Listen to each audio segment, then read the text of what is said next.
엄마, 저 오늘 결혼했어요. 그런데 남편 집에는 돌아갈 수가 없어요. 한겨울 눈보라를 뚫고 산기슭으로 달려온 신부. 화려한 홀레복 대신 무명 적삼 차림으로 그녀가 찾은 곳은 다름 아닌 친정엄마의 무덤 앞이었습니다. 사르레이는 추위 속에서 엄마 이름을 부르짖다 의식을 잃어가는 신부.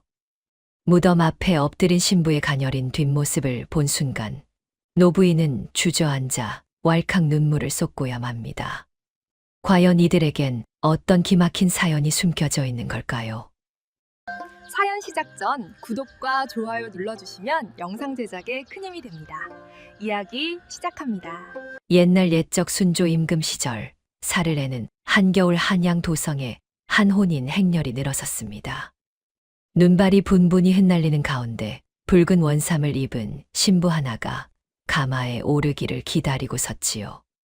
색실로 수놓은 화려한 옷자락은 바람에 가볍게 흔들렸으나 그 안에 든 신부의 얼굴은 핏기 한 점 없이 시신처럼 창백했습니다.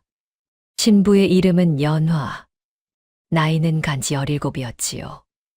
연화의 두 눈이 머무른 자리에는 비단 두루마기를 새로 차려입은 아비 이판술이 서 있었습니다.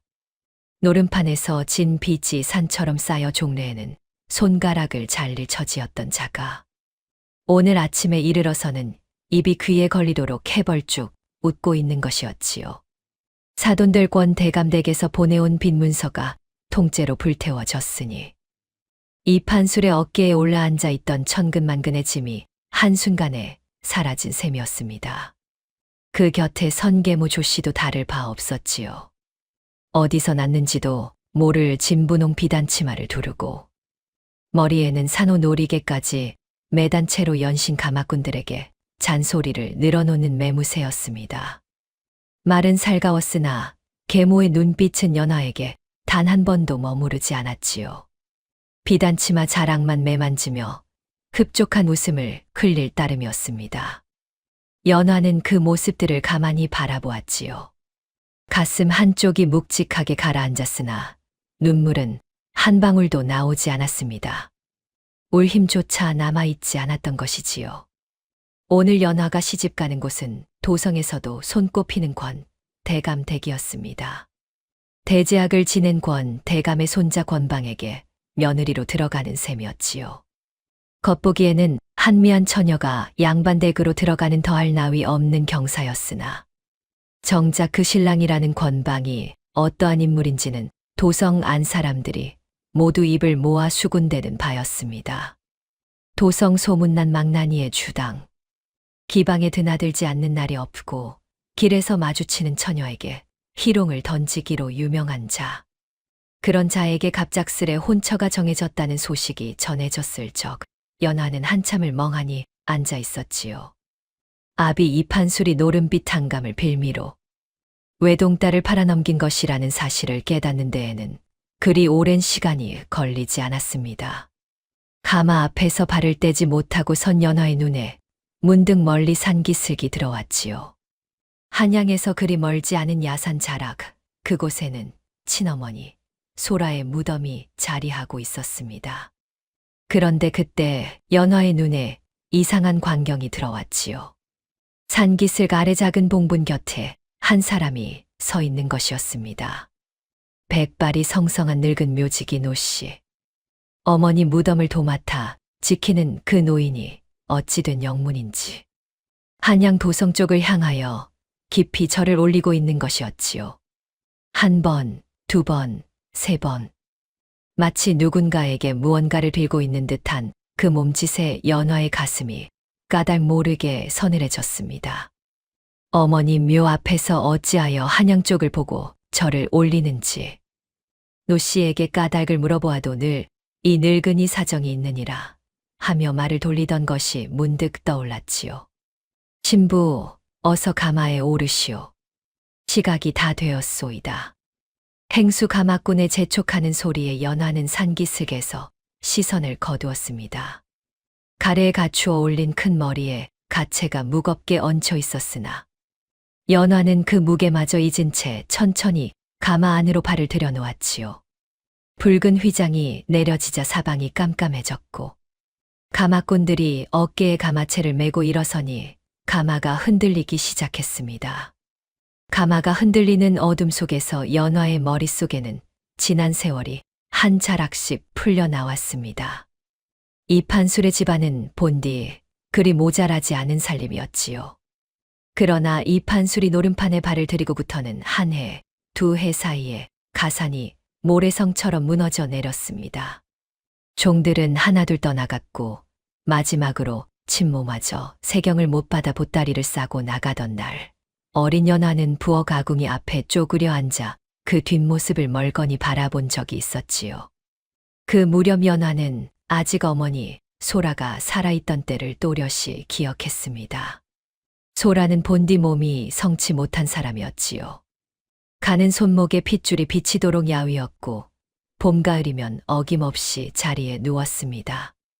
그러나 그토록 약한 몸으로도 어머니는 밤마다 어린 연화를 무릎에 앉혀두고 천자문을 외우게 하였고 내훈과 소학의 한 구절씩을 또박또박 일러주었지요. 여인이라 하여 그를 모르고 살아도 좋다 하지 마라. 한 번 들은 말은 흘려보내지 말고 가슴에 새겨두거라. 쪽진 머리에 옷비녀를 단정히 꽂으신 어머니의 그 목소리가 어찌나 가만하고 다정했던지 어린 연화는 졸음을 참아가며 한자 한자를 외워두었습니다. 그러나 그 평온한 밤은 오래 가지 못했지요. 연화가 7살 되던 해 늦가을 어머니의 기침이 점점 깊어졌습니다. 약 한 첩이 절실하던 어느 새벽 어머니가 가는 목소리로 이 판수를 불렀지요. 여보, 약값을 좀 마련해 주시오. 이 몸이 오늘은 어찌 견디기가 어렵소.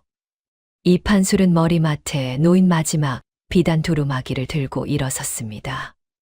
동지 섣달 찬 바람에 두루마기 자락을 펄럭이며 약방으로 간다 하고는 문을 나섰지요. 어머니는 가는 손으로 연화의 머리를 쓰다듬으며 말했습니다. 내 아버지 곧 돌아오실 게다. 조금만 견디어 보자꾸나. 그러나 이 판술은 해가 중천에 뜨도록 돌아오지 않았지요. 해가 기울고 어둠이 내릴 무렵에야 술 냄새를 가득 풍기며 빈손으로 들어선 그의 입에서는 횡설수설한 변명만이 흘러나왔습니다. 비단 두루마기는 어디론가 사라지고 없었고 약 또한 한 첩도 손에 들려 있지 않았지요. 어린 연화가 아비의 두루마기 자락을 끌어당기며 약을 묻자 이 판술은 얼근히 취한 목소리로 한마디를 던지고는 그 자리에 쓰러져 코를 골았습니다. 내일이라도 지으면 될 것을 어찌 그리 보채느냐. 어머니는 그 밤 내내 마른 기침만 토하다가 다음 날 새벽이 밝아 올 무렵 가만히 눈을 감으셨지요. 어린 연화는 어머니의 식어가는 손을 한참이나 잡고 있었습니다. 그 작은 가슴에 무언가가 단단하게 맺혔으나 그것이 무엇인지 7살의 연화는 알아챌 수 없었지요. 어머니가 떠난 지 채 100일이 지나기도 전에 이 판술은 새 아내를 들였습니다. 그 사람이 바로 계모 조씨였지요. 조씨는 들어오던 첫날부터 어머니가 남긴 책 보따리를 부엌으로 끌어내어 모조리 군불 아궁이에 쳐넣었습니다. 천자문도 내훈도 소학도 모두 한 줌의 재가 되어 굴뚝으로 빠져나갔지요. 어린 연화는 그 광경을 보면서도 한마디 항변을 하지 못했습니다. 그러나 그날 밤 연화는 식구들이 모두 잠든 뒤 부엌으로 살그머니 내려갔지요. 아궁이 앞에 쪼그려 앉아 부직갱이로 식어가는 잿더미 위에 글자를 한 자씩 적기 시작한 것이었습니다. 어머니가 가르쳐 주신 그 첫네 글자가 잿가루 위에 또렷이 새겨졌다가 부직갱이를 살짝 흔드니 다시 흔적도 없이 사라졌지요. 그렇게 10여 년이 흘렀습니다. 연화의 머릿속에는 어머니가 남기신 글자들이 빠짐없이 살아 숨쉬고 있었으나 마음 한구석에는 늘 풀리지 않는 의문 하나가 자리하고 있었지요. 어찌하여 어머니 같은 분이 이 판술 같은 자에게 시집을 오셨을까? 그 답을 끝내 알지 못한 채로 연화는 오늘에 이르렀습니다. 가마는 어둠 속에서 천천히 권 대감댁을 향해 나아가고 있었지요. 연화가 자라온 그 집 안에는 함께 살을 부비고 사는 사람이 단 둘뿐이었습니다. 아비 이판술과 계모 조씨. 친여육이 단 한 사람도 곁에 없는 외동딸의 살림이었지요. 이판술이 빈손으로 들어선 어느 날 저녁의 일이었습니다. 사흘 만에 노름판에서 돌아온 자가 어느새 큰 소리부터 내질렀지요. 사내가 큰 뜻을 품고 한판 벌이는 것이 무엇이 그리 잘못이더냐. 다음에는 본전을 갑절로 따올 것이니 잔말 말거라. 뜻은 무슨 뜻이며 판은 또 무슨 판이겠는지요. 그저 잃은 빚을 갚으려 또다시 노름판으로 들어가는 위인의 변명일 따름이었습니다. 연화는 부뚜막 옆에서 그 소리를 가만히 듣고만 있었지요. 계모 조씨는 또 다른 모양으로 살림을 올가매는 사람이었습니다. 본디 어느 자파전 서모 출신이라 하였는데 입이 거칠고 손속이 사나운 여인이었지요. 새벽이면 물을 길어 오게 하고 아침이면 부뚜막에서 솥을 닦게 하였으며 저녁이면 빨래를 시켰습니다. 연화의 손등은 한겨울이면 갈라져 피가 비치곤 했으나 조 씨는 단 한 번도 그 손을 들여다본 적이 없었지요. 도리어 일이 더디다 싶으면 부지깽이로 종아리를 후려치기 일쑤였습니다. 그러나 그런 살림 한가운데에도 단 한 사람, 연화에게 따뜻한 손길을 내밀어 준 이가 있었지요. 산기슭 어머니 묘소를 지키는 늙은 묘직이 노 씨였습니다. 노 씨는 어디서 흘러온 사람인지 모를 늙은이였지요. 백발이 성성하고 허리가 굽었으며 말수가 적은 사람이었습니다. 그러나 어머니 소라의 묘만은 어찌나 정성껏 돌보는지 한식이고 추석이고 가릴 것 없이 향을 살라 올리고 봉분의 때를 다듬었지요. 어린 연화가 산기슭에 오를 적마다 노 씨는 따뜻한 군고구마한 알을 슬그머니 손에 쥐어 주었습니다. 애기씨, 어머님 뵈러 오셨소이까. 봉분 앞에 절이나 한 자리 올리시구려. 그러나 그 노 씨에게는 연화도 알지 못하는 이상한 버릇이 하나 있었지요. 매년 어머니 기일이 되면 봉분 앞이 아니라 어찌된 영문인지 한양 도성 쪽을 향해 깊이 절을 올리는 것이었습니다. 한 번, 두 번, 세 번. 백발머리가 땅에 닿도록 정성껏 절을 마치고 나서야 봉분 앞에 향을 올렸지요. 연화가 어린 마음에 까닭을 물어본 적이 있었습니다. 노어른, 어찌하여 한양 쪽을 보고 절을 올리십니까? 노 씨는 그때마다 백발을 한 번 쓸어 넘기며 그저 웃을 따름이었지요. 입가에는 잔잔한 웃음이 걸렸으나 두 눈에는 늘 그렁한 물기가 어렸습니다. 이 늙은이 사정이 있느니라. 애기씨가 좀 더 자라거든 그때나 일러드리지요. 좀 더 자라거든. 그 말이 언제까지를 가리키는 것인지 연화는 알 수 없었지요. 그러는 사이 연화의 시집길이 정해졌습니다. 신랑이라는 자는 다름 아닌 도성권 대감댁의 망나니 손자 권방이었지요. 기방 추입이 잦은 것은 둘째치고 길에서 마주치는 양가 처녀에게 희롱을 던지기로 유명한 자. 도성 사람들은 권방을 가리켜 큰 입에 작은 간이라 비웃었지요. 어릴 적부터 시조모 권씨 노마님의 치마폭에서 자라 호된 매 한 번 맞아 본 적 없는 약골이라 겉으로는 호기롭게 큰 소리를 치나 누가 정면으로 맞서면 슬그머니 꼬리를 내리고 할미 치마폭으로 숨어드는 위인이라 하였습니다. 그런 자에게 연화가 시집을 가게 된 것이었지요. 혼인이 정해지고 나서도 연화의 손에는 하루도 일거리가 끊을 새가 없었습니다. 여느 양가 교수가 시집가는 마당이라면 한 달 전부터 손에 물 한 방울 묻히지 않고 단장에만 매달리는 법이 의례 그러하나 연화에게는 아무 상관이 없는 이야기였지요. 계모 조 씨는 여전히 새벽 물 깃기에서부터 저녁 빨래까지 일감을 빠짐없이 떠넘겼고 도리어 혼수에 보탤 비단을 사야 한다며 연화의 무명 적삼 한 벌까지 빼앗아 시장에 내다 팔았습니다. 내년이 시집을 가는데 친정에서 비단 한 자락 못 보내면 그게 무슨 망신이겠느냐. 적삼 한 벌쯤이야 시댁 가서 새로 얻으면 될 일이 아니더냐.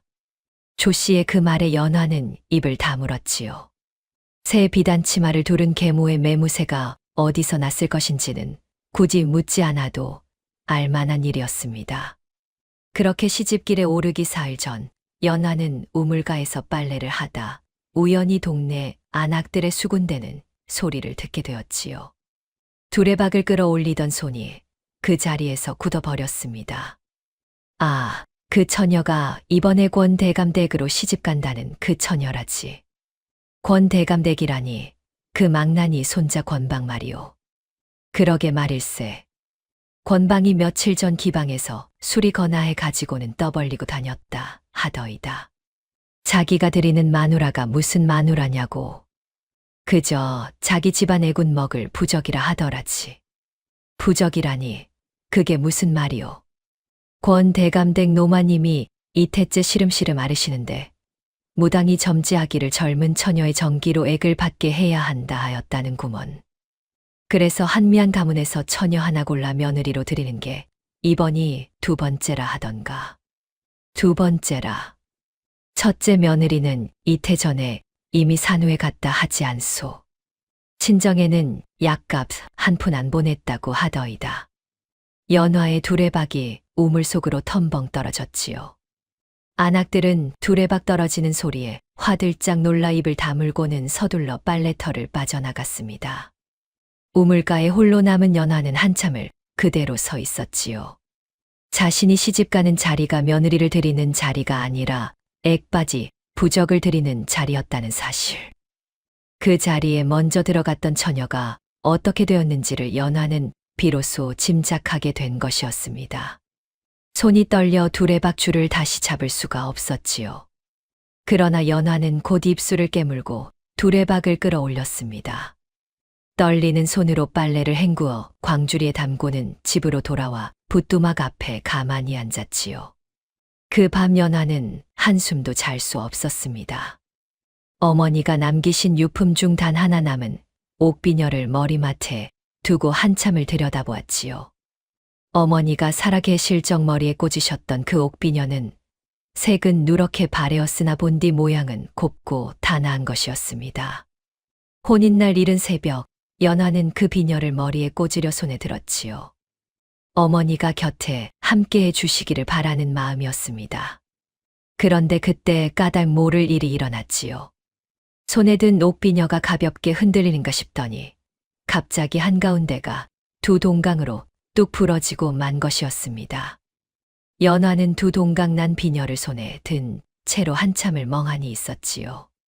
비녀가 부러질 만한 짓을 한 것도 아니었고 어디 부딪힌 것도 아니었습니다. 그저 머리에 꽂으려 손에 들었을 따름인데 어찌 된 영문인지 한가운데가 부러진 것이지요. 부러진 단면을 가만히 들여다보던 연화의 눈이 그 순간 휘둥그레졌습니다. 비녀의 부러진 안쪽 본디 보이지 않던 자리에 작은 글자 한자가 또렷이 새겨져 있는 것이 아니겠습니까? 안. 그 한자가 비녀 안쪽의 작은 글씨로 곱게 새겨져 있었지요.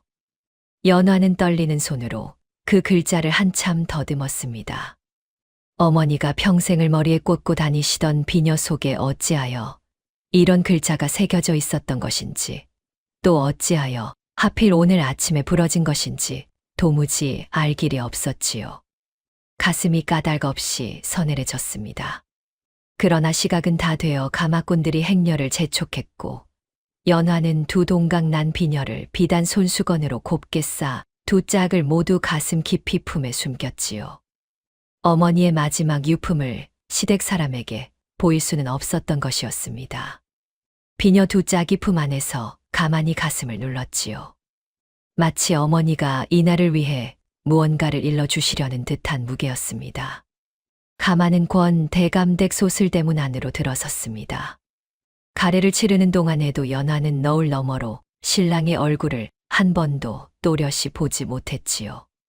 술 냄새와 어수선한 발걸음 소리만이 어렴풋이 너울을 뚫고 들어왔을 따름이었습니다. 가래가 끝나고 신부는 신방으로 인도되었지요.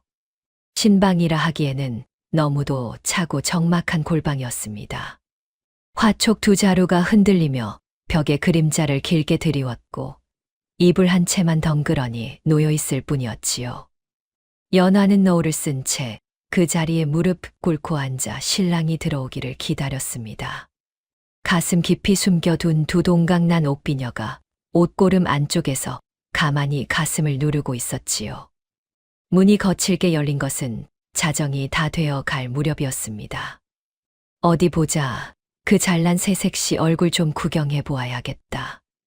권방의 목소리는 말끝이 흐트러져 있었지요. 술 냄새가 방 안 가득 퍼졌고 발걸음은 갈치자로 휘청였습니다. 권방이 성큼성큼 걸어와 신부의 너울을 거칠게 잡아 헤쳤지요. 너울이 벗겨지고 화촉 불빛 아래 연화의 얼굴이 드러났습니다.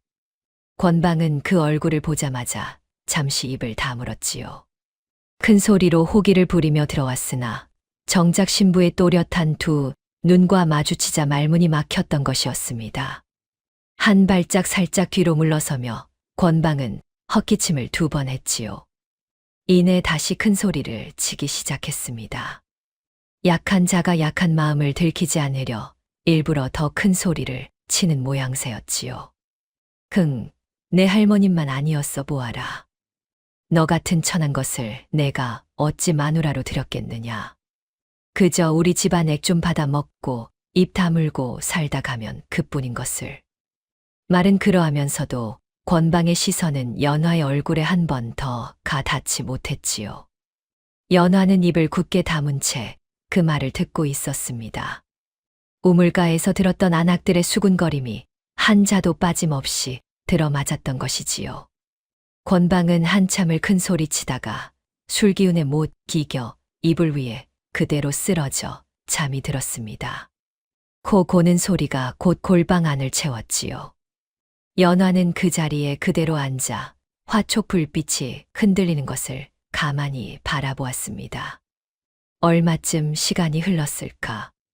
골방벽 너머에서 두런두런 사람 소리가 들려오기 시작했지요. 늙은 종들이 부엌일을 마치고 붓두막 앞에 앉아 한담을 나누는 듯 했습니다. 연화는 숨을 죽이고 그 소리에 귀를 기울였지요. 이번이 둘째지 아마. 그렇지. 첫째 아씨도 이태 전에 그렇게 가셨지 않은가. 불쌍한 사람. 산후의 사경을 헤매도 노마님께서 약 한 첩 보내주셨던가. 친정에서 약값을 보내달라 사람이 왔는데도 며느리는 가문 식구가 아니라며 한 푼도 안 내주셨다지. 친정이 한미한 가문이라 권가의 위세에 눌려 끝내 입 다물고 살더라네. 이번 신부도 그 꼴 나려나. 그 꼴 나라고 드리는 게야. 무당이 그러기를 젊은 처녀 정기로 노마님 액을 받아야 한다 하였다지 않은가.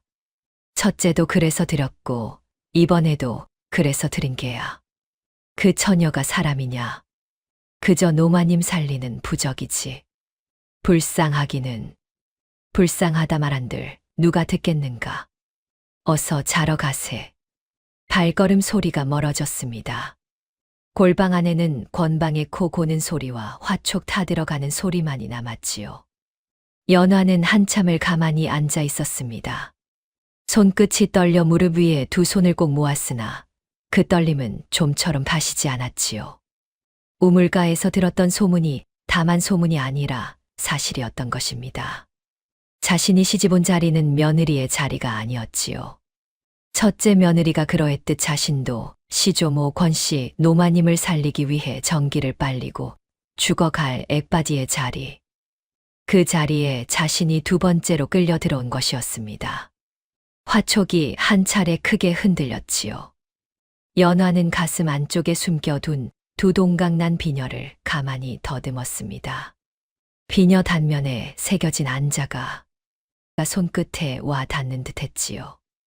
어머니가 평생을 머리에 꽂고 살던 그 비녀가 어찌하여 하필 이날 아침에 부러져 글자를 보였는지를 연화는 이제 어렴풋이 알 것도 같았습니다. 어머니가 무언가를 일러주시려 하시는 것이라고. 가만히 앉아 죽어가지 말라고. 이 골방에서 화촉이 다 타들어 가기 전에 일어서라고. 연화의 두 눈이 어둠 속에서 천천히 또렷해졌지요. 화촉이 마지막 한 차례 크게 흔들리다가 가만히 사며갔습니다. 골방 안에 어둠이 내려앉았지요. 권방의 코 고는 소리만이 무겁게 방 안을 채웠고 연화는 그 어둠 속에서 천천히 무릎을 펴고 일어섰습니다. 가만히 앉아 죽어가지 않으리라. 연화의 입술이 어둠 속에서 굳게 다물렸지요. 어머니가 평생 머리에 꽂고 살았던 옥비녀가 어찌하여 하필 오늘 아침에 부러져 글자를 보였는지 그 까닭을 캐물을 겨를도 없었습니다. 다만 어머니가 무언가를 일러주시려는 것이라는 어렴풋한 짐작 하나만이 가슴 안쪽에서 또렷이 빛나고 있었지요. 연화는 화려한 원삼 자락을 걷어 올려 윗단부터 한 자락씩 풀어 내려갔습니다. 색실로 수놓은 비단 자락이 발치에 한 겹 한 겹 쌓인 동안 가슴 안쪽에서는 두 동강난 옥비녀가 가만히 자리를 잡았지요. 마지막에는 속적삼 한 벌만 남았습니다. 한겨울 밤바람이 사정없이 살을 파고들 매무새였으나 연화는 한 번도 망설이지 않았지요. 골방 한 구석 부직갱이를 집어들었습니다. 부엌 아궁이에서 가져다 두었던 그 부직갱이였지요. 연화는 골방 흙벽 한쪽에 부직갱이로 한자를 또박또박 새겨 넣었습니다. 돌아올 귀. 살아 돌아오겠노라는 다짐이었지요. 벽에 새겨진 그 한자를 한참 들여다보다가 연화는 마지막으로 권방에 잠든 얼굴을 한 번 돌아보았습니다. 입을 벌리고 코를 고는 그 모습이 어찌나 우스꽝스러웠는지 도성 안에서 호기롭게 큰 소리치고 다닌다는 그 망나니가 정작 잠자리에서는 갓난아이와 다를 바 없는 모양새였지요. 연화의 입가에는 차가운 미소가 한 차례 스쳤습니다. 부엌으로 살그머니 내려선 연화는 아궁이 옆에 놓인 부싯돌 하나를 품에 챙겼지요. 몸을 녹일 불 한 점 없이 한겨울 산길을 넘으려면 부싯돌 하나는 반드시 있어야 했던 까닭이었습니다. 가슴 안쪽에는 어머니의 두 동강난 비녀, 옷고름 안쪽에는 부싯돌 하나 알. 그것이 연화가 권 대감댁을 떠나며 지닌 것의 전부였지요. 뒤뜰로 나서니 한겨울 별빛이 차갑게 쏟아져 내렸습니다. 권 대감댁 담장은 사람 키의 2배는 됨직한 높이였지요. 연화는 뒤뜰 한쪽에 쌓인 장작더미를 한 단씩 끌어다가 담장 아래에 차곡차곡 괴었습니다. 손끝이 얼어 감각이 무뎌졌으나 한 번도 멈추지 않았지요. 장작더미를 밟고 올라선 연화의 그림자가 담장 위에 가만히 일어섰습니다. 속적삼 자락이 밤바람에 한 차례 펄럭였지요. 멀리 산기슭 너머로 어머니 묘소가 잠들어 있을 그 자리를 향해 연화는 한 번 깊이 숨을 들이마셨습니다. 어머니, 제가 갑니다. 작은 목소리가 어둠 속으로 흩어졌지요.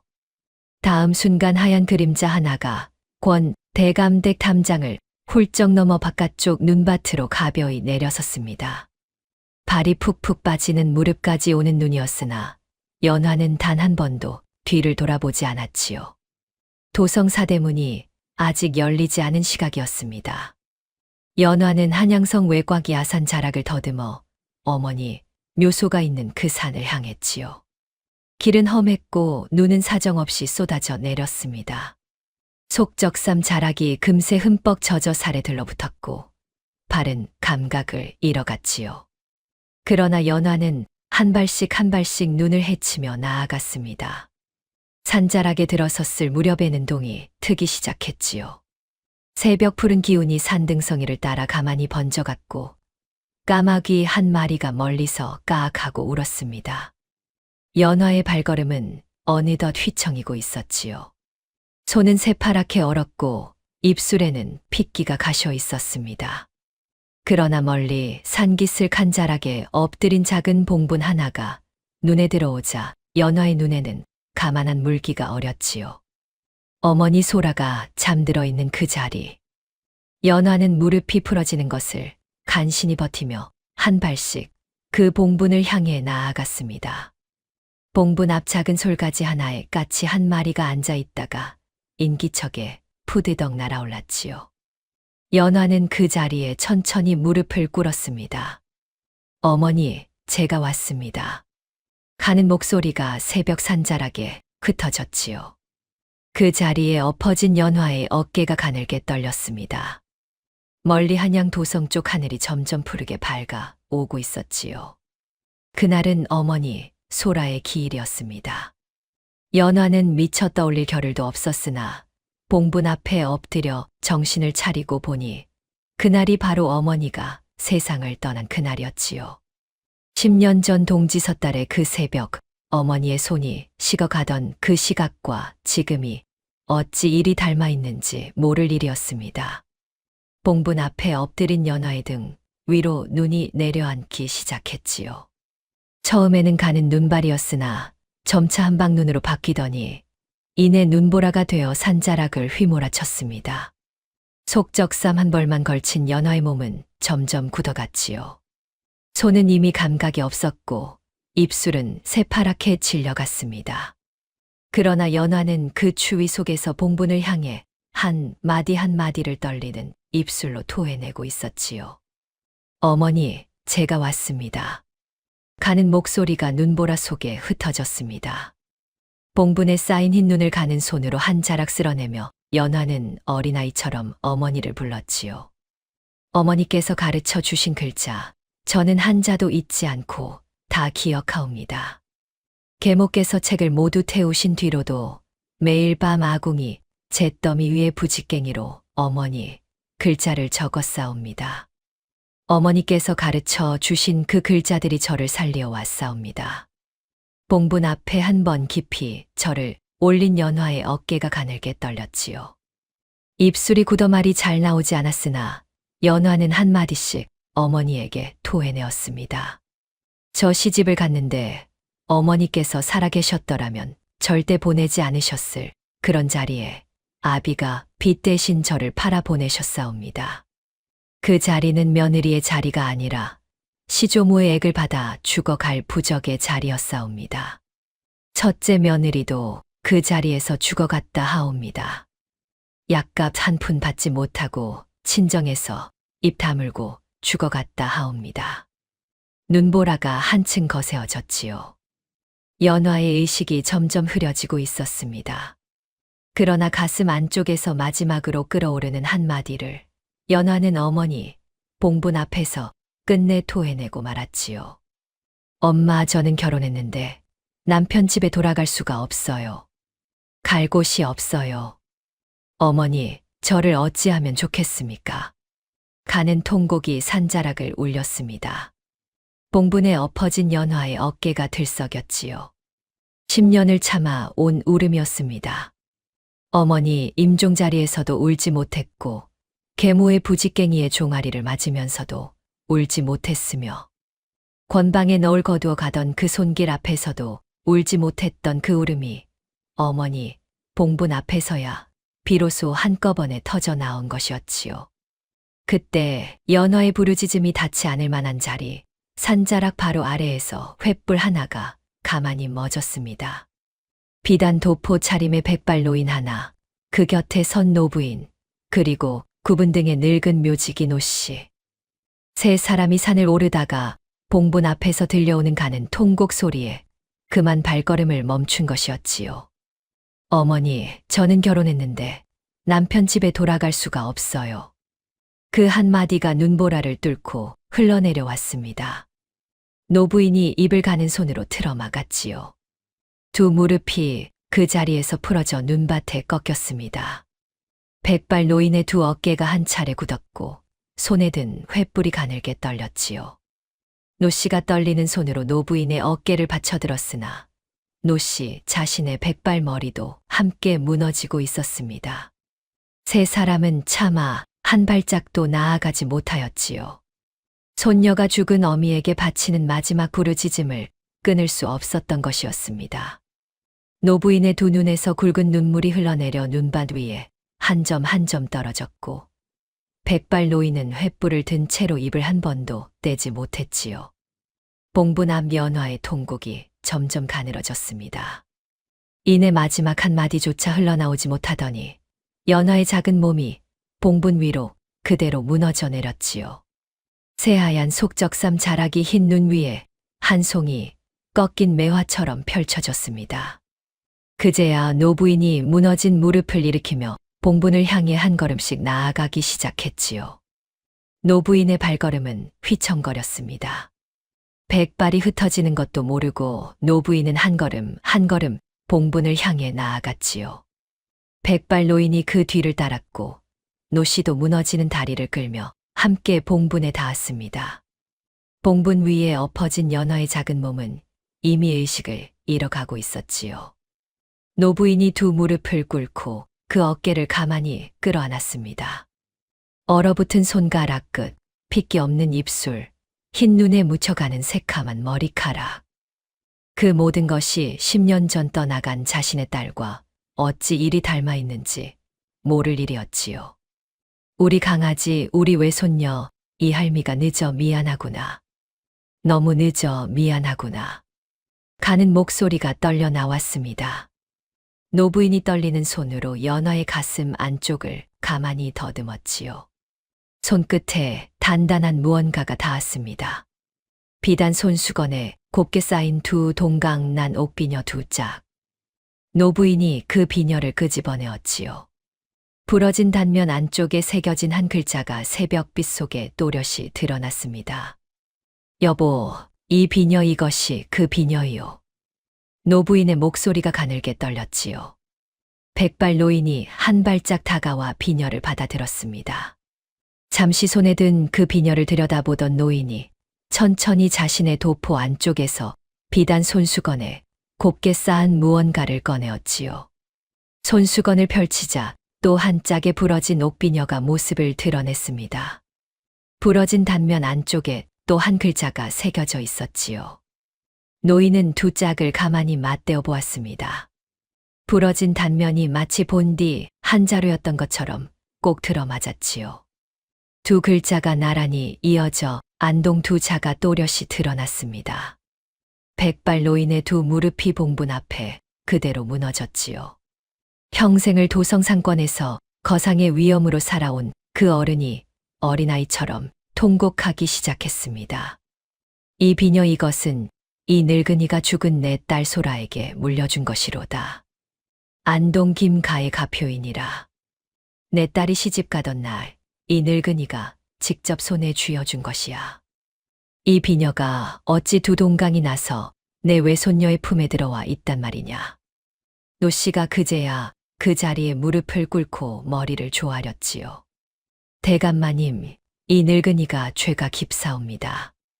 마님께서 돌아가시기 전 머리맡에 이 늙은이를 부르시어 단단히 일러두셨사옵니다. 아버님께서 친히 나를 찾아오시거든 이것을 전해드리고 그 전에는 절대 먼저 알리지 마라 하셨사옵니다. 이 늙은이가 10년을 그 말씀을 지켜왔으나 늙어명이 다해가니 마님 따님만이라도 친정으로 보내드려야겠다 싶어 한 달 전 처음으로 한양에 서신을 띄웠사옵니다. 노부인이 의식을 잃은 연화를 가만히 끌어안았지요. 비단 도포 자락이 연화의 얼어붙은 어깨를 덮었습니다. 노부인의 따뜻한 품에서 향긋한 매화 향이 묻어났지요. 그때 멀리 산 아래에서 새로이 횃불빛이 어른거리기 시작했습니다. 한 자루 두 자루가 아니라 10여 자루는 됨직한 횃불이 골짜기를 따라 빠르게 산을 오르고 있었지요. 권대감대 가인들의 외치는 소리가 어렴풋이 바람결에 실려왔습니다. 신부를 찾아라. 산자락을 샅샅이 뒤지거라. 노 씨가 다급히 목소리를 낮추었지요. 대감마님, 어서 송도 본가로 모시소서.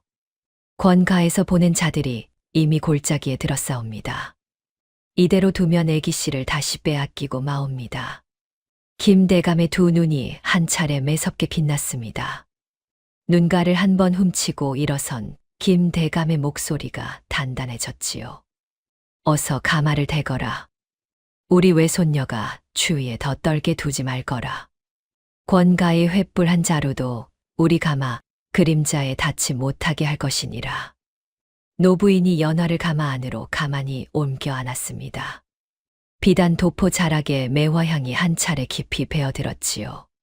가마는 송도를 향해 출발하였습니다. 멀어져가는 봉분 앞자리에서 노 씨의 굽은 등이 한양 쪽을 향해 깊이 절을 올리고 있었지요. 한 번, 두 번, 세 번. 10년 동안 지켜온 약속이 마침내 풀려나는 자리였습니다. 송도 본가에 닿은 것은 사흘 뒤였습니다. 연화는 안채 따뜻한 방에 들어 소미불을 덮고 사흘을 누워 있었지요. 외조모가 곁에 앉아 한술 한술 미음을 떠먹여 주었고, 외조부는 하루에도 몇 번씩 방문 밖에서 기침 소리를 들이고는 그제야 안심하여 사랑채로 돌아가곤 했습니다. 사흘째 되던 날 저녁, 연화가 비로소 자리에서 일어나 앉을 수 있었지요. 외조부 김 대감이 안채의 자리를 청했습니다. 네가 이제 좀 살아났다 하니 이 늙은 외할아비가 못다한 이야기를 일러 주어야겠다. 김 대감의 목소리에 깊은 회한이 한 자락 배어 있었지요. 연화는 외조모의 무릎 곁에 앉아 가만히 외조부를 올려다보았습니다. 가슴 안쪽에서 묻고 싶은 말이 한가득 차올랐으나 어디서부터 여쭈어야 할지 알 수 없었지요. 한 가지만 먼저 여쭙고 싶사옵니다. 어머니께서는 어찌하여 친정 그림자 한 번 밟지 못하셨사옵니까? 어찌하여 산골에 숨어 가명을 쓰고 사셨사옵니까? 가는 목소리에 외조부의 두 어깨가 굳었지요.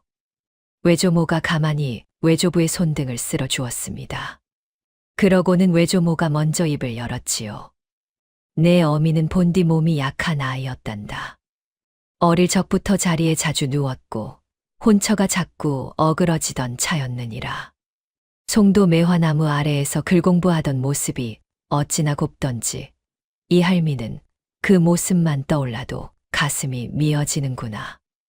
외조모의 목소리가 한 자락씩 흘러나왔습니다. 그 뒤를 외조부가 받아 이었지요. 그러던 어느 봄날 한양에서 양반 자제 행세를 하던 자 하나가 송도에 흘러들었느니라. 그 자가 바로 이판술이었지. 이 늙은이가 그 자의 됨됨이를 뒤늦게 알아채고 혼사를 막으려 사람을 풀었으나 내 어미가 이미 그 자의 아이를 가진 뒤였단다. 연화가 가만히 고개를 들었지요. 외조부의 두 눈에 물기가 차올랐습니다. 이 늙은이가 그날 무릎을 치며 호통을 쳤지. 그자와 살려거든 친정 그림자도 밟지 말라. 그 한마디가 평생의 한이 될 줄 어찌 알았겠느냐. 내 어미는 그 길로 집을 나섰고 이 판술의 본색은 곧 드러났느니라.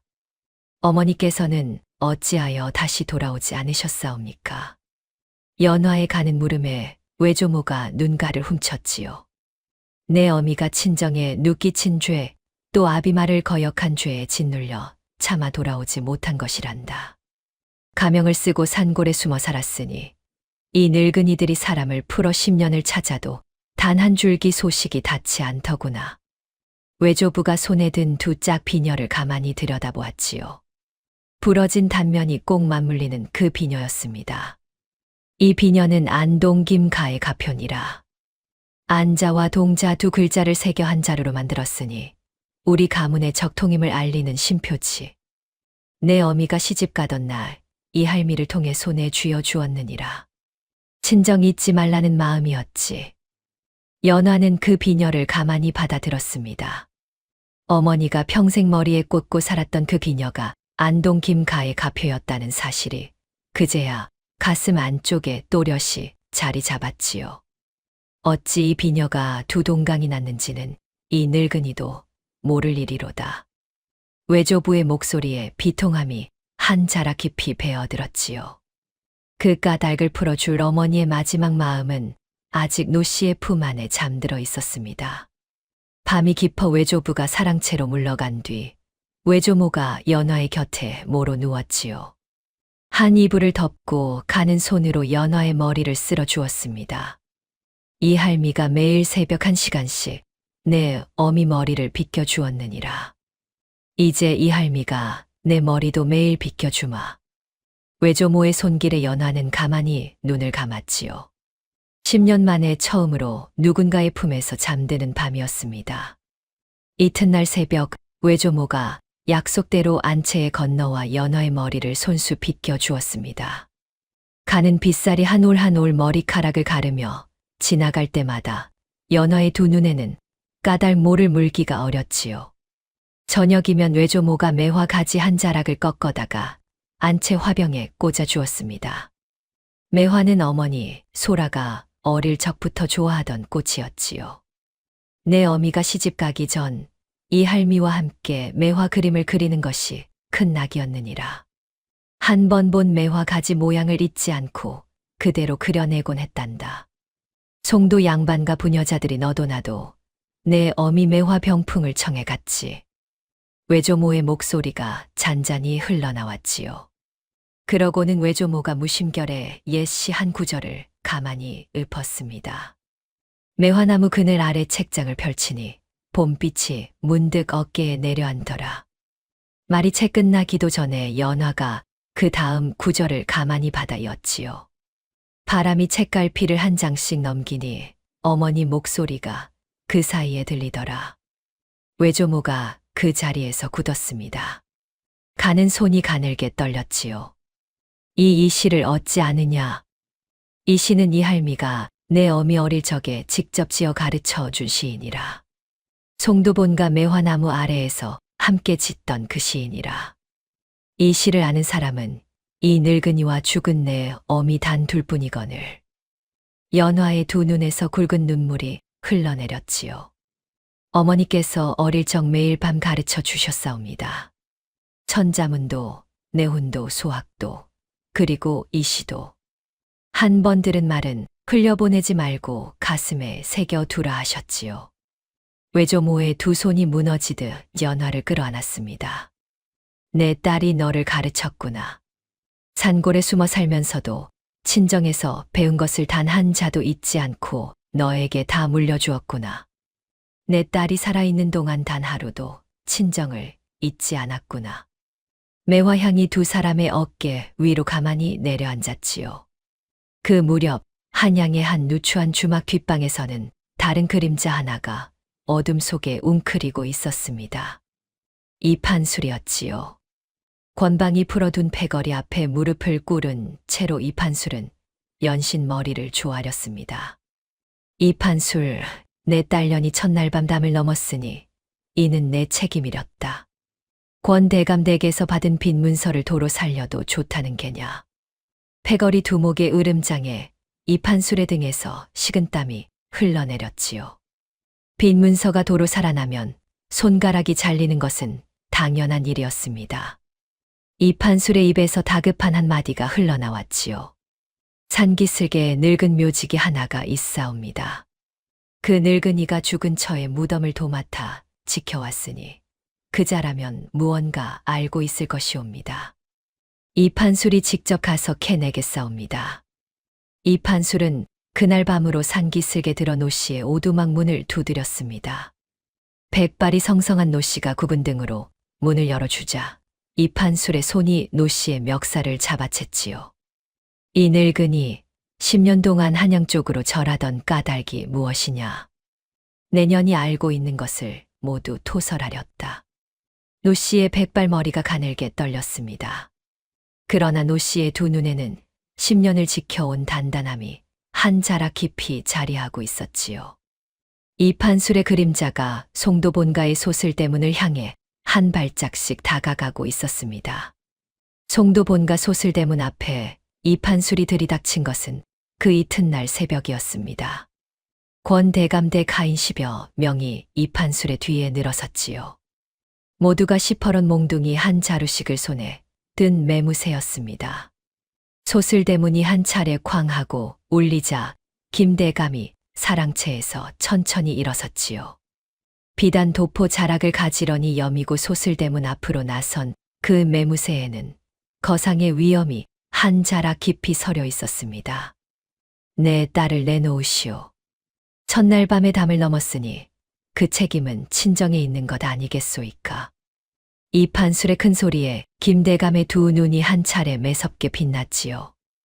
이판술이라 10년을 그의 이름 석자를 잊은 적이 없었느니라. 네가 내 딸 소라를 데려간 자가 분명하렸다. 이판술의 얼굴이 그 자리에서 새파랗게 질렸습니다. 죽은 처의 친정이 송도 거상 김 대감댁이라는 사실 그제야 알아챈 매무새였지요. 김대감은 이 판수를 한참 동안 가만히 내려다보다가 곁에 선종복에게 짧은 한마디를 일러두었습니다. 도성 안비단점, 곡물상, 인삼방 모두의 사람을 풀거라. 권대감 댁과 외상으로 거래하던 자리는 오늘부로 끊는다. 일러라. 거래 끊는 자리에는 우리 김가 점포가 새로 들어설 것이라 일러두거라. 종복이 한 번 머리를 조아리고는 곧 사라졌지요. 권가 패거리는 그 한마디의 무게를 짐작도 하지 못한 채 소슬대문을 다시 두드리며 울음장을 놓을 따름이었습니다. 그날 오후 도성 한복판에서 일이 벌어졌지요. 권대감댁 종복 하나가 늘 외상으로 거래하던 비단점에 들었습니다. 노마님께 올릴 진분홍 비단 한 자락을 끊어가야 할 자리였지요. 여기 진분홍 비단 한 자 끊어라. 외상은 늘 하던 대로 적어두거라. 비단점 주인이 천천히 고개를 들었지요. 평소 굽실대던 그 얼굴이 어쩐 일인지 시퍼렇게 굳어 있었습니다. 외상은 안 되옵니다. 현금이라야 비단이 나갑니다. 종복이 어이가 없어 한 차례 헛웃음을 쳤지요.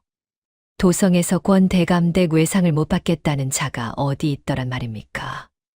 네 이놈, 권대감댁 외상을 못 받겠다고. 네가 이 가게에서 장사를 더 해먹을 수 있을 성싶으냐? 비단점 주인이 가만히 머리를 조아렸습니다. 송도 김대감께서 사람을 풀어 일러두셨습니다. 권대감댁과 외상거래 끊는 자리에는 김가 점포가 새로 들어선다 하셨습니다. 도성 안비단점, 곡물상, 인삼방 모두 마찬가지이옵니다. 종복이 그제야 입이 벌어진 채로 다른 비단점을 찾아갔으나 두 번째도 세 번째도 모두 똑같은 대답이었지요. 곡물상에서도 인삼방에서도 외상은 한 푼도 받지 못했습니다.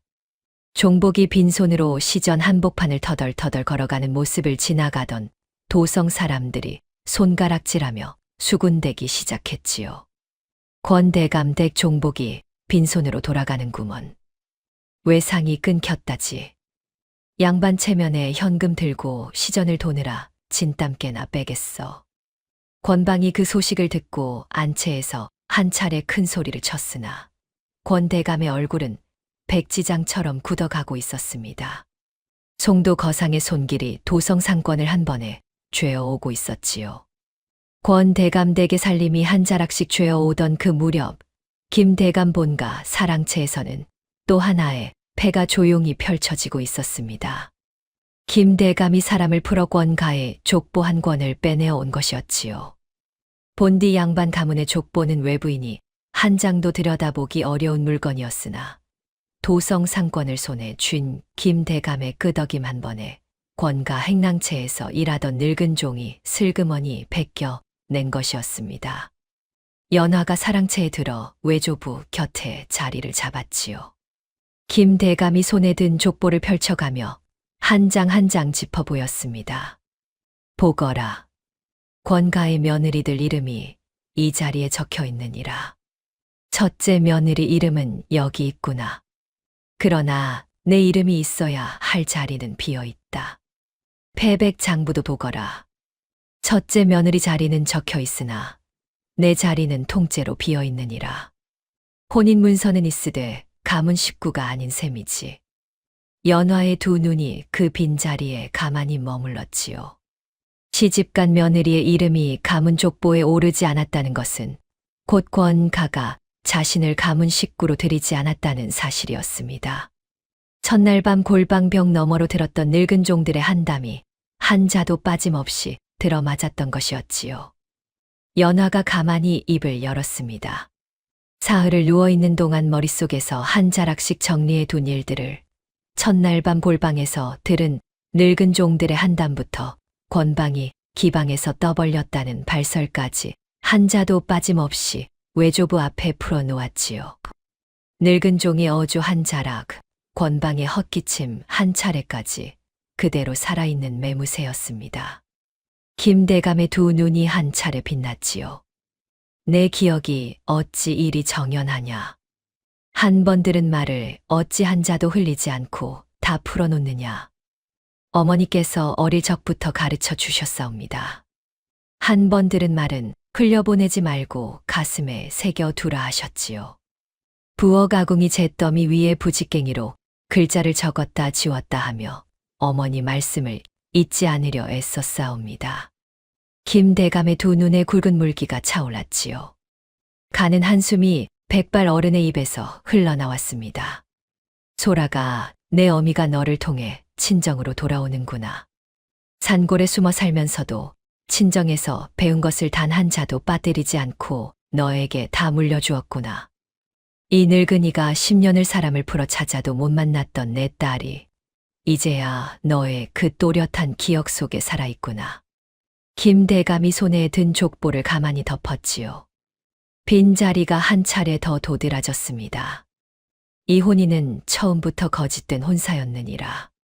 며느리로 들이지 않을 자를 며느리라 속여들였으니 이는 사기 혼인에 가까운 짓이지. 이 늙은이가 이 사실 하나만으로도 권가를 무너뜨릴 명분을 쥔 셈이다. 연화는 외조부의 그 한마디를 가만히 들었지요. 가슴 안쪽에서 처음으로 단단한 무언가가 자리를 잡고 있었습니다. 더 이상 가마에 실려 다니던 그 창백한 신부가 아니었지요. 그 이튿날부터 연화의 살림이 달라졌습니다. 새벽이면 외조부 사랑채에 건너가 율법과 격쟁 절차를 배웠고 저녁이면 외조모에게서 사대부 화법과 예법을 익혔지요. 김대감은 거상으로 살아온 평생 동안 도성의 율법과 송사 절차에 누구보다 밝은 어른이었고 외조모는 사대부 가문 부녀자의 매무새를 한 자락씩 손녀에게 일러주었습니다. 한 번 들은 말은 잊지 않는 연화의 비범한 기억력이 비로소 제 자리를 찾아가는 매무새였지요. 어찌 이리 빠르게 익히느냐. 내 딸이 어릴 적 글 공부하던 모습 그대로구나. 외조모는 손녀가 한마디씩 익혀가는 모습을 보며 가만히 눈물을 훔치곤 하였습니다. 그 무렵 연화가 외조부에게 한 가지 청을 올렸지요. 외조부, 권가에서 도망 나온 늙은 몸종 하나가 도성 어딘가에 떠돌고 있다 들었사옵니다. 첫째 며느리가 산후로 사경을 헤매실 적 곁에서 수발을 들던 늙은 몸종이라 하옵니다. 며느리가 죽고 권가에서 쫓겨났다 하니 그 몸종을 찾아 주실 수 있겠사옵니까? 김대감이 가만히 고개를 끄덕였습니다. 도성 상권에 풀어둔 사람이 한둘이 아닌 거상의 끄덕임이었지요. 사흘이 지나기 전에 늙은 몸종 하나가 김대감 본가 행랑채로 들어 오게 되었습니다. 백발이 다 빠지고 구분 등의 늙은 몸종이었지요.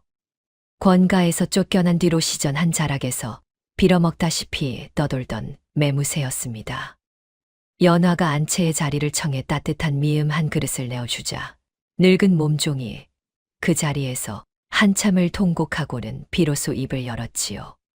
우리 첫째 아씨께서 산후로 사경을 헤매실 적 이 늙은이가 곁에서 수발을 들었사옵니다. 약 한 첩이 절실하던 그 새벽 노마님께 약값을 청했더니 한 푼도 못 내주신다 하셨사옵니다. 며느리는 가문 식구가 아니라 액바지로 드린 것이니 약값 한 푼도 아깝다 하셨사옵니다. 친정에서 사람이 와 약값을 청해도 단번에 내치셨사옵니다. 늙은 몸종에 가는 통곡이 안채에 흩어졌지요. 우리 첫째 아씨께서 약 한 첩 못 받으시고 식어가는 그 새벽에 친정 어머님 한 번 보고 가고 싶다 하시더이다. 그러나 권가가 무서워 친정에서도 차마 사람을 못 보내셨사옵니다. 아씨께서 마지막 숨을 거두시며 이 늙은이 손을 잡고 그러셨사옵니다. 내 한 풀어줄 자가 어디 또 들어오거든 그 처녀에게 내 사연을 일러주시오. 그 한 말씀을 이 늙은이가 10수년을 가슴에 묻어왔사옵니다. 연화가 늙은 몸종의 두 손을 가만히 잡았습니다. 가는 한마디가 흘러나왔지요. 이제 그 사연이 풀릴 자리가 마련되었사옵니다. 어른께서 의금부 추국 자리에 함께 서 주시겠사옵니까? 늙은 몸종의 백발머리가 가만히 숙여졌지요. 십수년 동안 입 다물고 살아온 한이 그제야 풀려나는 자리였습니다. 송도로 노 씨가 들이닥친 것은 그 이튿날 새벽이었습니다. 이판술의 손에 멱살이 잡혀 끌려간 노 씨가 어찌하여 송도까지 흘러왔는지는 자세히 알 길이 없었지요. 다만 백발이 한층 흐트러지고 굽은 등이 더 굽은 매무새로 노 씨가 김대감 본가 소슬대문 앞에 한 보따리를 가슴에 품은 채 무너지듯 쓰러진 것이었습니다. 문지기 종복이 다급히 안채에 알리니 김대감 내외와 연화가 함께 소슬대문 앞으로 달려 나왔지요. 노 씨가 떨리는 손으로 가슴 안쪽에서 보따리를 꺼내었습니다. 대감 마님 애기씨, 이 늙은이가 10년 동안 지켜온 마님의 마지막 보따리옵니다. 이 판술이 이것을 빼앗으여 이 늙은이를 매질하였으나 이 늙은이는 죽어도 내놓지 않았사옵니다. 마님께서 이 늙은이에게 단단히 일러두신 것이오니 죽어도 다른 자의 손에 넘길 수는 없는 일이옵니다. 보따리를 풀자 그 안에는 누렇게 바랜 한지 한 장과 또 한 짝의 부러진 옥비녀가 들어 있었지요. 연화가 떨리는 손으로 한지를 받아들었습니다. 어머니의 마지막 유서였지요.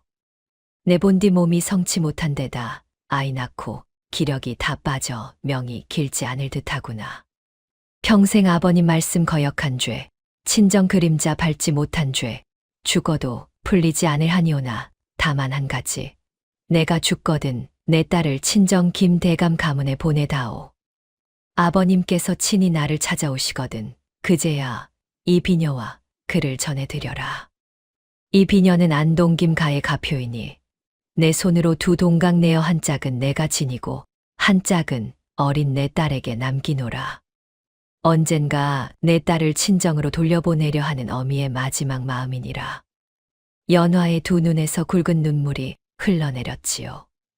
어머니가 죽어가는 순간 직접 두 동강 내어 한 짝은 자신이 지니고 한 짝은 어린 자식에게 남긴 그 비녀. 그 한 짝을 이 판술이 빼앗으려다 부순 것이 부러진 단면이었던 것입니다. 연화가 한지에 새겨진 글씨체를 들여다보던 그 순간 가슴 안쪽에서 또 한 자락의 깨달음이 한꺼번에 풀려나왔지요. 이 글씨체 어머니께서 어릴 적 제게 가르쳐 주신 그 글씨체와 똑같사옵니다. 외조모가 가만히 다가와 한지를 함께 들여다보았습니다. 백발 노부인의 두 손이 가늘게 떨렸지요. 내 딸의 글씨가 분명하구나. 송도에서 어릴 적 매화나무 아래에서 쓰던 그 글씨체로다. 노 씨가 그제야 머리를 조아리며 떨리는 목소리로 한 자락을 풀어놓았습니다. 마님께서 폐병으로 약값이 절실하실 때 이 판술이 마님의 머리에 꽂힌 비녀를 알아보았사옵니다. 안동 김가 가표인 줄을 짐작한 이 판술이 처가의 위치를 캐내려 마님을 다그쳤사옵니다. 마님께서는 친정에 눕기칠까 두려워 끝내 한마디도 발설하지 않으셨사옵니다. 약값 달라 애원하시는 그 자리에서 이 판술은 그 돈마저 노름판에 갖다 버렸사옵니다. 노 씨의 목소리가 한 자락 더 떨렸지요. 마님께서 명이 다해 가심을 하시고 직접 비녀를 두 동강 내셨사옵니다. 한 짝은 친히 손에 쥔 채로 숨을 거두셨고 한 짝은 어린 애기씨 손에 쥐어 주려 하셨사옵니다. 그러나 이 판술이 마님 식어가는 손에서 비녀를 빼앗으려 하기에 이 늙은이가 다급히 한 짝을 거두어 10년을 지켜왔사옵니다. 어린 애기씨 손에 쥐어주려던 그 한 짝을 이 판술이 끝내 빼앗아 부수려 하였으나 마님 영혼이 지키셨는지 그 비녀는 어찌 된 영문인지 부러진 채로 애기씨 품에 들어가 있었사옵니다. 연화가 비녀 두 짝을 가만히 손에 합쳐 들었지요. 안동 두 글자가 또렷이 이어졌습니다. 어머니가 죽어가면서까지 자식을 친정으로 돌려보내려 한 마지막 마음이 그 두 글자 안에 한꺼번에 담겨 있었지요. 어머니, 그때 제게 글을 가르쳐 주신 까닭이 바로 이날을 위함이었사옵니까? 가는 통곡이 안채에 흩어졌습니다. 외조모가 연화를 끌어안았고 외조부도 그 자리에서 백발을 흩날리며 가만히 눈물을 훔쳤지요. 어머니의 유서가 풀려난 그날 밤, 김대감 본가 안채에는 세 사람의 여인이 한자리에 모였습니다. 연화 그리고 권가에서 쫓겨난 늙은 몸종, 또 산기슭에서 10년을 봉분을 지킨 늙은 묘직이 노씨. 늙은 몸종은 첫째 며느리의 마지막을 지킨 사람이었고, 노씨는 어머니, 소라의 마지막을 지킨 사람이었지요. 그리고 연화는 그 두 어머니의 한을 함께 풀어야 할 자리에 선 손녀였습니다. 세 사람이 가만히 둘러앉은 매무새를 김대감 내외가 한 발짝 떨어져 가만히 지켜보았지요. 우리 첫째 아씨께서 친정 어머님 한 번 못 뵙고 식어가셨사옵니다. 늙은 몸종에 가는 통곡이 안채에 흩어졌습니다. 우리 마님께서 친정 그림자 한 번 못 밟으시고 산골에 묻히셨사옵니다. 노씨의 굽은 등이 한 차례 더 굽어들었지요. 연화는 두 어른의 손을 한 손씩 가만히 잡았습니다. 가는 한마디가 흘러나왔지요. 이제 두 어머님의 한이 한자리에서 풀릴 차례이옵니다. 첫째 형님과 제 어머니께서 죽어가시며 이루지 못한 일을 살아남은 제가 마무리 짓겠사옵니다. 연화는 그 자리에서 한지 한 장을 펴들었지요. 외조모께서 가르쳐 주신 사대부 화법으로 한자 또박또박 글을 적어 내려갔습니다.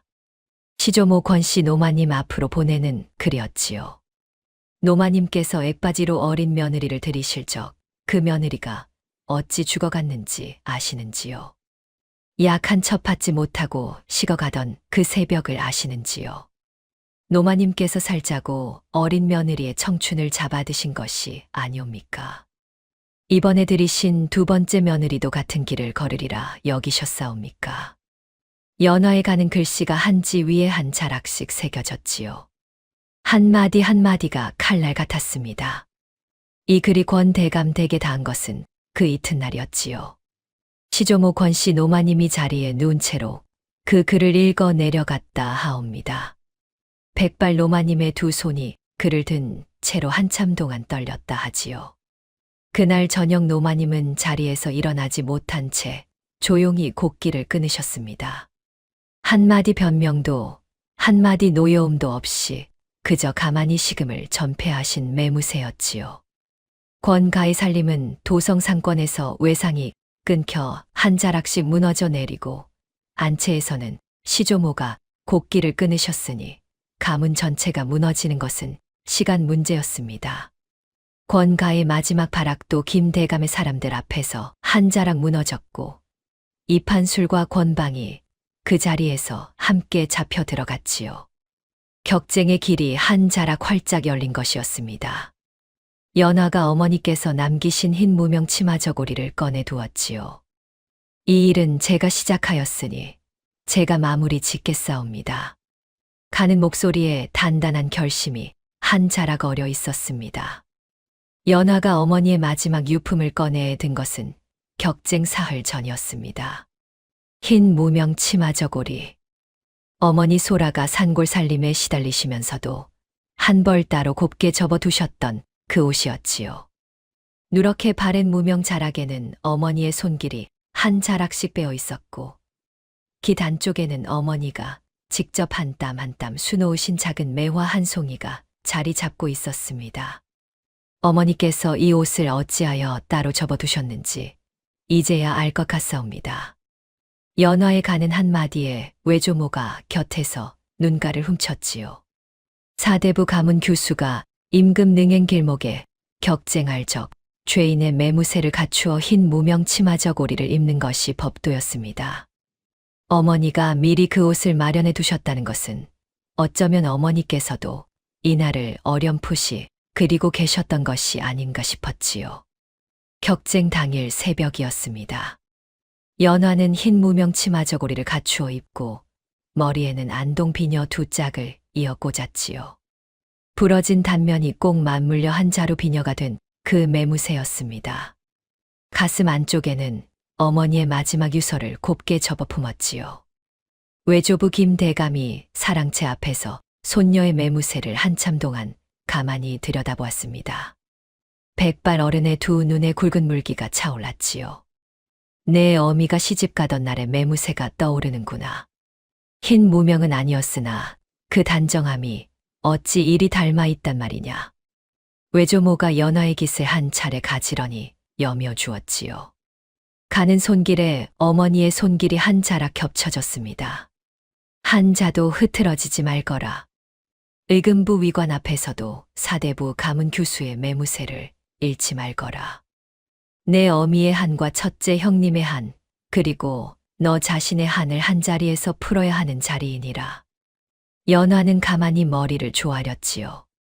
그러고는 소슬대문을 나섰습니다. 외조부의 사람들이 멀찍이 뒤를 따르되 정작 격쟁 자리에는 연화 혼자 나서는 매무새였지요. 거상의 외손녀라 하여 외조부 그늘 뒤에 숨어 한을 푸는 것이 아니라 사대부 가문 교수가 스스로 한을 푸는 자리임을 분명히 하기 위함이었습니다. 임금의 능행 길목, 한양 외곽 너른 길가의 연화가 가만히 엎드렸지요. 흰 무명 자락이 길바닥에 한 자락 깔렸고 머리에 꽂은 안동 비녀가 새벽빛에 한 차례 빛났습니다. 어가 행렬이 가까워 오자 연화는 손에 든 꽹과리를 한 차례 크게 울렸지요. 깽깽깽깽. 가는 처녀의 손에서 울려 나온 꽹과리 소리가 새벽 공기를 갈랐습니다. 어가 행렬이 그 자리에 멎었고 호위 군관들이 다급히 달려와 연화를 끌어일으켰지요. 연화는 한마디 발버둥도 없이 도리어 가만히 머리를 조아리며 또박또박 한 마디를 흘렸습니다. 송도 김대감의 외손녀 연화이옵니다. 사대부 가문의 사기 혼사와 액바지 며느리의 죽음에 관해 임금께 직접 호소드리고자 격쟁하옵니다. 군관들이 그 단정한 매무새에 한 차례 멈칫하였지요. 어가 안에서도 잠시 침묵이 흘렀습니다. 이내 어가 안에서 한마디 분부가 흘러나왔지요. 의금부로 데려가 사연을 진술하게 하라. 연화는 흰 무명 자락을 가지런히 추스르며 가만히 일어섰습니다. 군관들의 호의를 받아 의금부로 향하는 그 매무새에는 단 한 자락에 흐트러짐도 없었지요. 도성 사람들이 길가에 늘어서서 그 광경을 수군대며 지켜보았습니다. 송도 거상의 외손녀라 하더이다. 흰 무명을 입고 격쟁하는 매무새가 어찌 저리 단정한가. 권 대감댁 며느리로 들어갔다가 사기 혼사임을 알고 격쟁한 것이라 하더이다. 소문은 도성 사대문 안에 한꺼번에 퍼져나갔지요. 거상의 외손녀가 흰 무명 차림으로 격쟁한 사연이 그날 저녁 도성 안 모든 사랑방의 화제가 되었습니다. 임금의 명에 따라 의금부에서 추국이 열린 것은 사흘 뒤였습니다. 위관 앞에 권방과 권대감이 끌려 나왔고 이판술과 권가, 패거리도 한자리에 늘어섰지요. 연화는 흰 무명 치마 저고리에 안동 비녀를 꽂은 그 매무새 그대로 위관 앞에 가만히 섰습니다. 곁에는 늙은 몸종과 노씨, 그리고 외조부 김대감이 한 발짝 뒤에 자리하였지요. 권방이 처음에는 큰 소리부터 쳤습니다.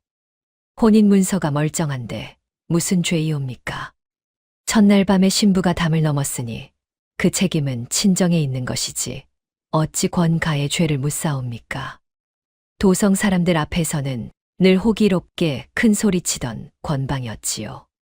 그러나 그 큰 소리가 위관 앞에서는 어찌 그리 떨려 나오는지 듣는 자들이 한 차례 입을 실룩였습니다. 연화가 가만히 머리를 조아리고 첫째 증거를 꺼내었지요. 위관 어른, 이것이 권가의 족보이옵니다. 권가 며느리들 이름이 한 자도 빠짐없이 적혀 있는 자리이오나 소인의 이름이 들어가 있어야 할 자리는 통째로 비어 있사옵니다. 패백 장부도 마찬가지이옵니다. 혼인 문서는 있으되 가문 식구로 드리지 않은 셈이오니 이는 며느리가 아니라 액바지로 드린 것이옵니다. 위관이 족보를 받아 든 채로 한 차례 두 눈을 빛냈지요. 권방의 얼굴이 백지장처럼 굳어갔습니다. 연화가 두 번째 증거를 풀어놓았지요. 늙은 몸종이 한 발짝 앞으로 나서 가만히 머리를 조아렸습니다. 소인은 권가에서 첫째 며느리 아씨의 수발을 들던 늙은 몸종이옵니다. 우리 첫째 아씨께서 산으로 사경을 헤매실 적 노마님께 약값을 청했더니 한 푼도 못 내주신다 하셨사옵니다. 며느리는 가문 식구가 아니라 액바지로 드린 것이니 약값 한 푼도 아깝다 하셨사옵니다. 친정에서 사람이 와 약값을 청해도 단번에 내치셨사옵니다. 우리 아씨께서 약 한 천 못 받으시고 식어가신 그 새벽을 소인이 십수년을 가슴에 묻어왔사옵니다. 늙은 몸종에 가는 통곡이 의금부 마당에 흩어졌지요. 듣고 있던 군관들 사이에서도 가만한 한숨이 흘러나왔습니다. 연화가 세 번째 증거를 꺼내었지요.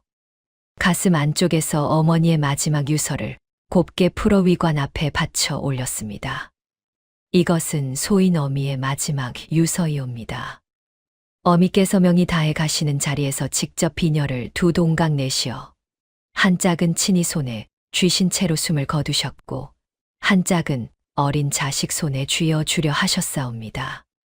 그러나 이 판술이 어미 식어가는 손에서 비녀를 빼앗으려다 부수어 놓았사옵니다. 어미 살아계실 적 약값 달라 애원하실 때 그 돈마저 노름판에 갖다 버린 자가 바로 이 판술이옵니다. 이 판술의 두 어깨가 그 자리에서 무너졌지요.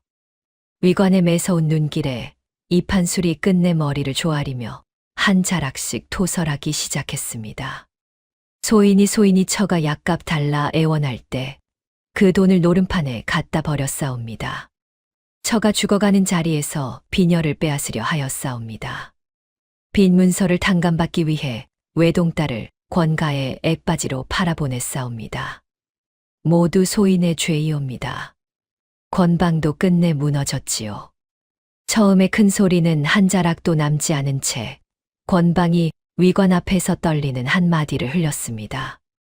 이 일은 모두 할머님께서 시키신 일이옵니다. 무당이 점지하기를 젊은 처녀의 정기로 액을 받게 해야 한다 하시기에 할머님께서 한미한 가문에서 처녀를 골라드리라 하셨사옵니다. 소인은 그저 할머님 분부를 따랐을 따름이옵니다. 도성 사람들 앞에서는 호기롭게 큰 소리치던 망나니가 위관 앞에서는 끝내 시조모 치마폭의 모든 죄를 떠넘기는 매무새였지요. 의금부 안에서 가만한 한 차례 비웃음이 흘렀습니다. 권대감도 결국 모든 죄를 인정하였지요. 가문 단속 못한 죄, 며느리 방치한 죄, 사기 혼사 죄. 추국이 한참 진행되던 그 무렵 권대감 댁에서 비보한 자락이 의금부에 닿았습니다.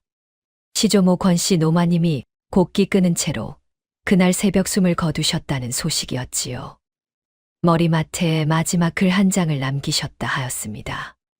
이 늙은이가 살자고 어린 것의 청춘을 잡아먹었구나.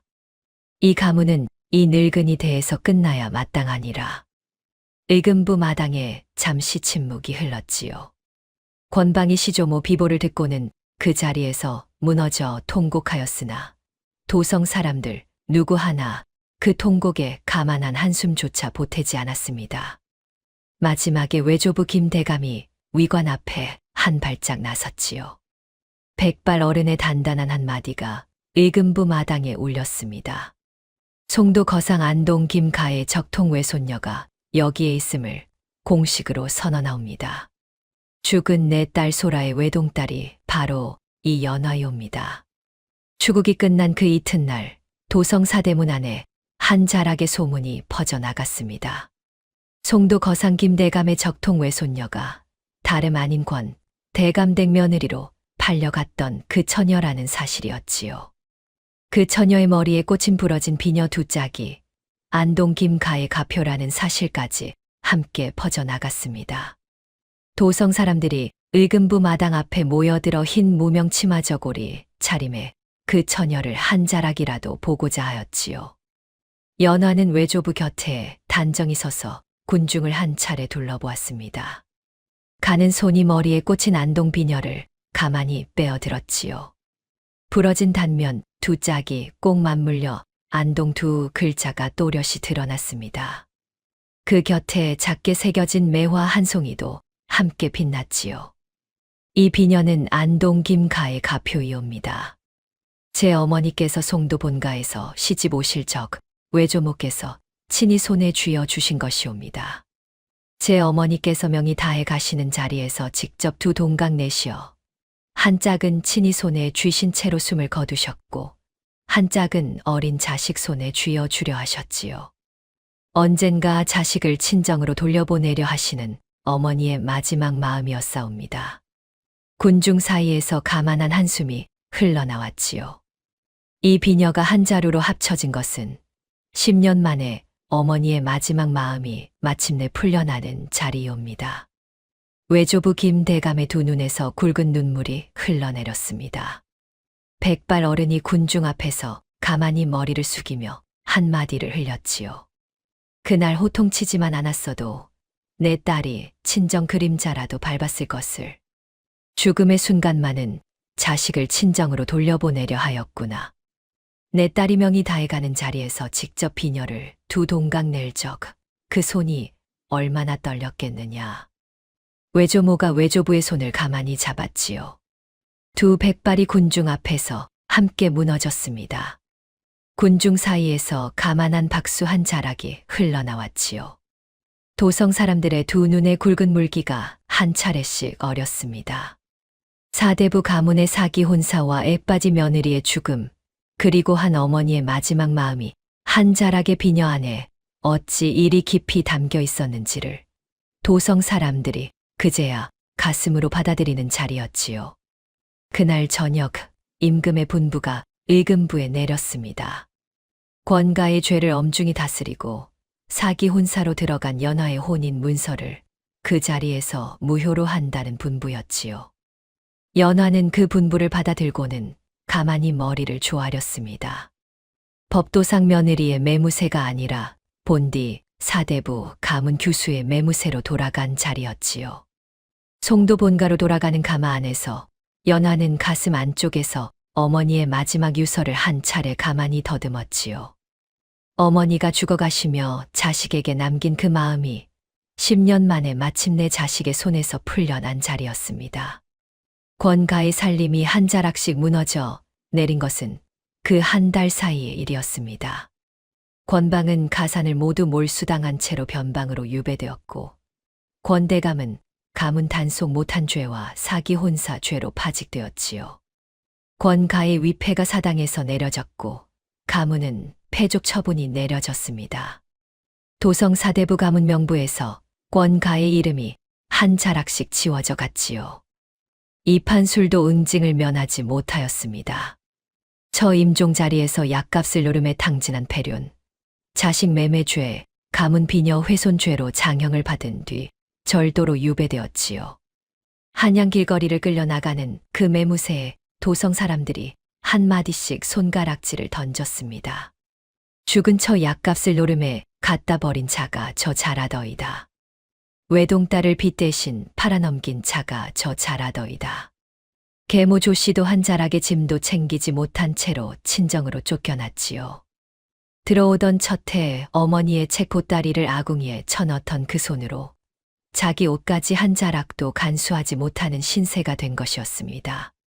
송도 본가에서는 외조부 김대감이 권가에서 몰수한 가산 일부를 풀어 첫째 며느리의 친정과 늙은 몸종, 그리고 산기슬개 노씨에게 위로금을 보냈지요. 내 외손녀가 살아 돌아왔으니 죽어간 며느리의 한도 함께 풀어드려야 마땅하지요. 늙은 몸종이 안채에서 한참을 통곡하였습니다. 10수년을 가슴에 묻어온 하니 그제야 풀려나는 자리였지요.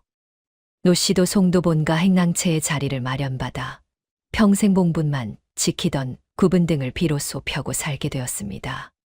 연화는 새로운 자리를 한 자락 펼쳐두었지요. 외조부의 자금을 받아 자신과 같은 처지의 어려운 처녀들을 거두어 시집 보내고 살림을 돌봐주는 의숙을 세운 것이었습니다. 빚 대신 팔려갈 처지의 처녀들, 액바지 며느리로 들어갈 처지의 처녀들이 도성 안 어디에 있는지를 연화는 한 자락씩 사람을 풀어 알아내었지요. 그 처녀들을 의숙으로 거두어 그를 가르치고 매무새를 익히게 하니 한 해, 두 해 사이에 의숙은 도성 사대문 안에서 한 자락 명망을 얻게 되었습니다. 연화는 의숙에 들어온 어린 처녀의 손을 잡으며 외조모께서 자신에게 해주셨던 그대로 가만히 한마디를 일러주었지요. 이제 너는 혼자가 아니다. 가는 한마디에 처녀의 두 눈에서 굵은 눈물이 흘러내렸습니다. 외조모가 안채에서 그 매무새를 가만히 지켜보며 한마디를 흘렸지요. 내 어미가 너를 통해 살아나는구나. 내 딸이 살리지 못한 자기 자신을 너를 통해 다른 처녀들을 살리는 자리로 풀어내는구나. 연화는 외조모의 그 한마디에 가만히 머리를 조아렸습니다.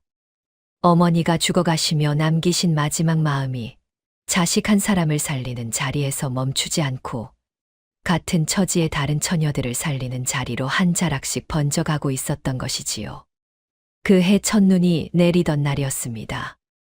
연화가 외조모와 함께 어머니의 봉분을 찾았지요. 송도에서 한양 외곽 산자락까지의 길은 한겨울 칼바람이 한 자락씩 몰아치는 자리였으나 두 사람의 매무새에는 한 자락의 흐트러짐도 없었습니다. 봉분 앞에 닿으니 노씨가 먼저 와 향을 살라두고 있었지요. 백발이 한층 흐트러진 매무새였으나 두 눈에는 10년의 한이 풀려난 가만한 평온이 어려 있었습니다. 연화가 봉분 앞에 가만히 무릎을 꿇었지요. 손에는 외조모께서 직접 꺾어 주신 매화 가지 한 자락이 들려 있었습니다. 어머니, 제가 왔사옵니다. 이번에는 흰 무명 차림이 아니라 외조모께서 손수 지어 주신 따뜻한 비단 두루마기를 두른 매무새였지요. 연화가 머리에 꽂은 안동 비녀를 가만히 빼어 들었습니다. 두 짝이 꼭 맞물려 한 자루가 된 그 비녀를 어머니 봉분 앞에 가만히 놓아두었지요. 부러진 단면이 본디 한 자루였던 것처럼 꼭 들어맞은 매무새였습니다. 안자와 동자 두 글자가 그리고 그 곁에 새겨진 작은 매화 한 송이가 봉분 앞에서 가만히 빛나고 있었지요. 비녀가 한 자루로 돌아왔사옵니다. 어머니께서 마지막 순간 두 동강 내신 그 비녀가 10년 만에 다시 한 자루로 만났사옵니다. 연화의 간은 한마디가 흩어졌지요. 곁에 선 외조모가 가만히 어깨를 쓸어 주었습니다.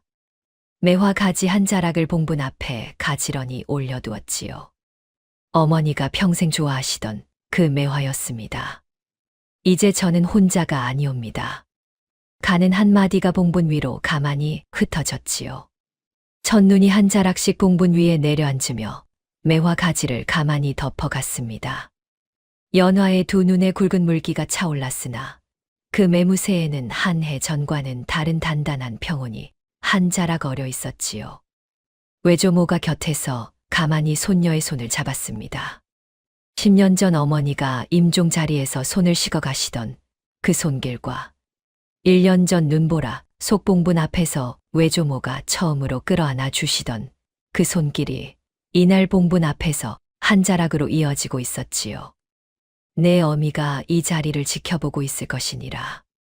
외조모의 가는 목소리가 흩어졌습니다. 노씨도 한 발짝 떨어진 자리에서 한양 쪽을 향해 가만히 절을 올리고 있었지요. 한 번, 두 번, 세 번.